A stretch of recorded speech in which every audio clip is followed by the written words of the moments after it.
Hi everyone, I am Gokulesh Upadhyay. I hope you all be safe at your home and stay home, safe yourself.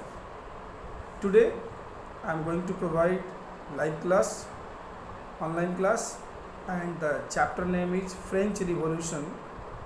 It belongs to history. From your convenience, I am using Hindi language. तो आपको आसानी के लिए मैं हिंदी में explain कर रहा हूँ और उम्मीद है कि आप अपने बुक को निकालेंगे और ध्यान से इसे पढ़ने का प्रयास करेंगे। फ्रेंच रिवॉल्यूशन शब्द है, फ्रेंच माने फ्रांस की बात हो रही है और रिवॉल्यूशन का मतलब क्रांति होता है। और जब कोई देश की प्रजा अपने देश के शासक के खिलाफ हिंसात्मक कार्रवाई के माध्यम से उसे हटाने का प्रयास करे और पब्लिक के रूल लाने का प्रयास करे तो उसे हम क्रांति का नाम देंगे, रिवॉल्यूशन का नाम देंगे। और सबसे पहला पेज में देखेंगे तो 14 जुलाई 1789 में पेरिस की वो मूवमेंट की बात हो रही है जहां चारों ओर ये अफवाह फैल गई थी कि फ्रेंच के आर्मी आएंगे और सारे जनता को क्या करेंगे, एक तरह से दंडात्मक कार्रवाई करेंगे। और उस समय की जनता जो है वो महंगाई से और अव्यवस्था से पूरी तरह से परेशान थी। तो 7,000 पुरुष और महिलाओं की एक ऐसा ग्रुप जो बुक में मिलिशिया दिया हुआ है, लेकिन इसे आप एक ट्रेंड आर्म पीपुल कह सकते हैं, जो हथियार से पूरी तरह प्रशिक्षित थे, जिसे हम देश की रक्षक सेना कह सकते हैं या छापामार युद्ध में माहिर ट्रेंड पीपुल जो अपने राजा के खिलाफ लड़ने को तैयार था। And broke into the number of government building. और जब इन्होंने आंदोलन किया तो कई ऐसे बिल्डिंगों को तोड़ फोड़ किया। क्यों? क्योंकि वो राजा से अपनी भला के लिए कल्याणकारी बातें चाहते थे, लेकिन राजा उन पर बड़ी अत्याचार करता था। फिलहाल आप देख सकते हैं कि इसमें हजारों हजार लोग जो है वो शहर की ओर आए हैं और एक बहुत बड़ी किला हुआ करती थी, द फोर्ट ऑफ बेस्टाइल। और वहाँ पर जाकर आर्म गार्ड से लड़ाई करते हैं और वहाँ के कमांडर को मार देते हैं। और जो उस महल में बंद, किले में बंद कुछ सैनिक लोग थे, जो कैदी लोग थे, उसे छुड़ाते हैं, जिसमें उनकी संख्या 7 थी। और ये सभी लोग उस किले की एक एक ईंट और दीवार को तोड़ देते हैं आज़ादी के प्रतीक के रूप में, और उसे बाजार में एक तरह से मानो भावनात्मक रूप से बेच भी देते हैं। और उसे में वो सोचते थे कि बड़ी सारे हथियार जमा होंगे जिसे वो लूटा जाएगा, लेकिन अफसोस उसमें वो हथियार नहीं थे। ये पहला पेज का एक छोटी सी भूमिका है जिससे बताई गई कि कैसे जनता आखिर में उग्र रूप लेती है और अपने राजा के खिलाफ कार्रवाई करती है। हिस्टोरियन लोग ये समझाने का प्रयास किए हैं। अब जो क्वेश्चंस के रूप में हम लोग चलेंगे, इसके लिए पेज पलटिए, टॉपिक नंबर 1 की ओर मूव करेंगे। और सबसे पहले अगर सवाल उठेगा कि आप क्या बात करेंगे, तो लुई 16 के बारे में बताइए। कहिएगा लुई 16 1774 में फ्रांस का राजा बना और वो बोर्बन डायनेस्टी यानी बोर्बन वंश का शासक हुआ करता था।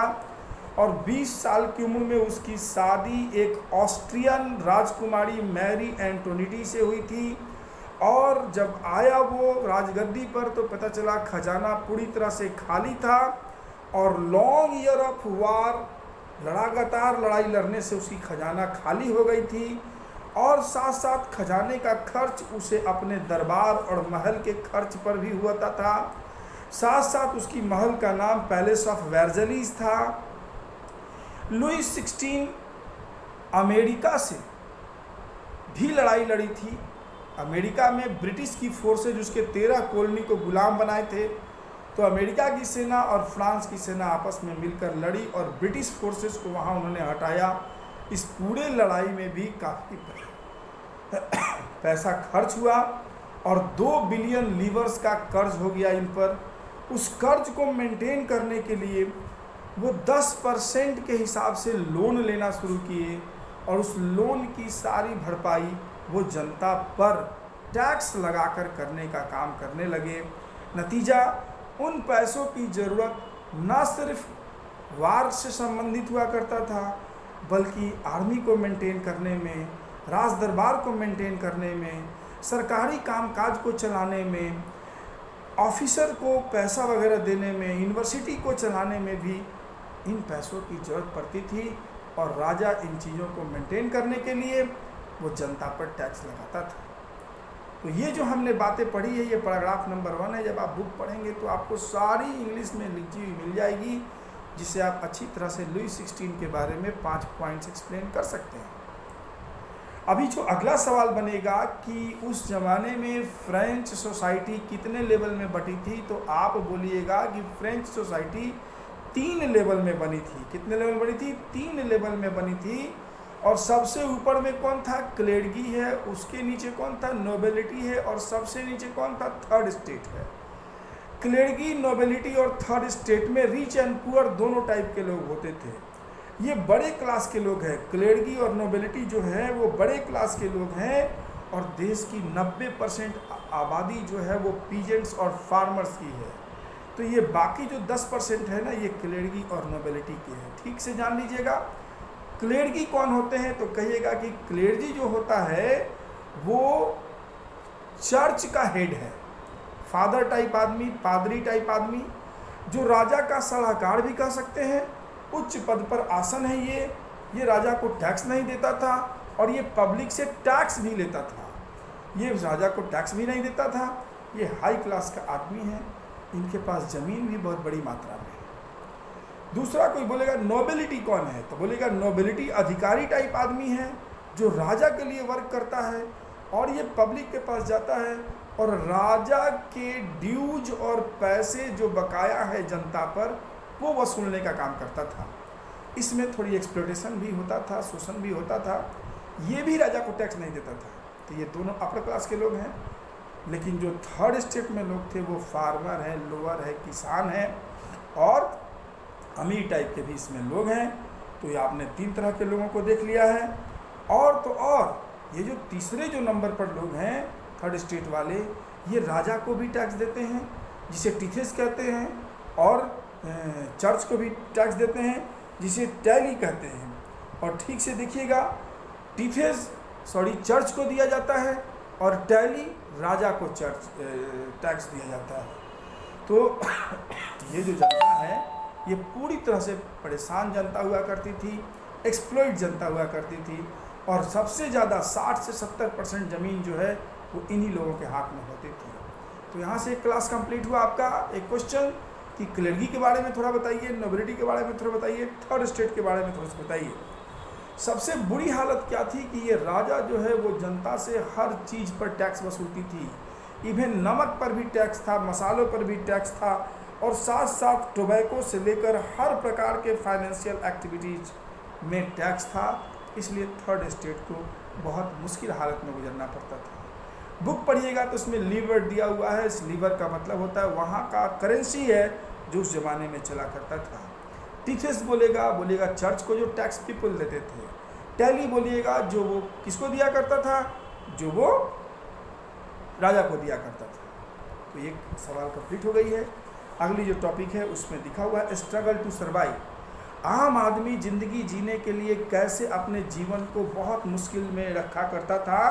तो ये कहानी है। आपको पूछेगा कि सबसिस्टेंट क्राइसिस क्या होता है, स्ट्रगल के पीछे का रीज़न क्या है। तो सबसे पहला रीज़न बताइएगा कि 1715 से 1789 के बीच में फ्रांस की आबादी 23 मिलियन से बढ़कर 28 मिलियन हो गई, यानी आबादी बढ़ गई। और जब आबादी बढ़ेगी तो फूड ग्रेन्स की डिमांड बढ़ेगी।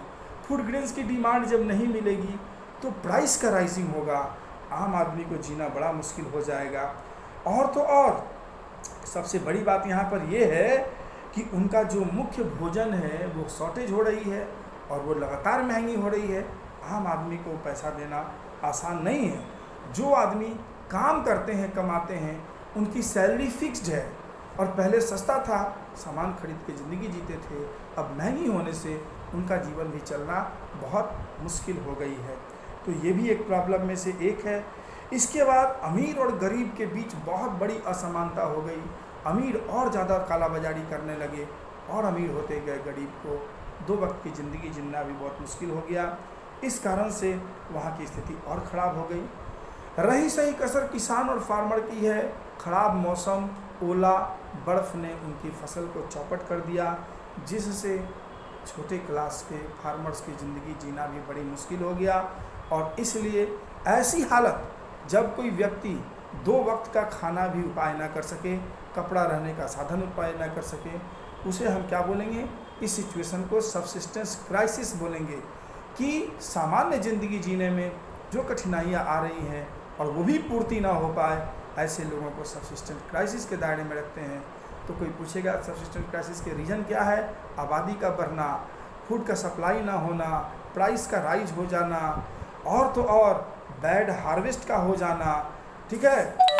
तो ये सारे हैं जो वेजेस कमाने वाले लोग थे, वो बढ़ती हुई महंगाई के कारण उसे कम्पीट न कर पाना, ये है सबसिस्टेंस क्राइसिस का कारण। तो उम्मीद है आप 2 पेज पढ़े होंगे। अगली वीडियो में आपको और सारी टॉपिक दिया जाएगा।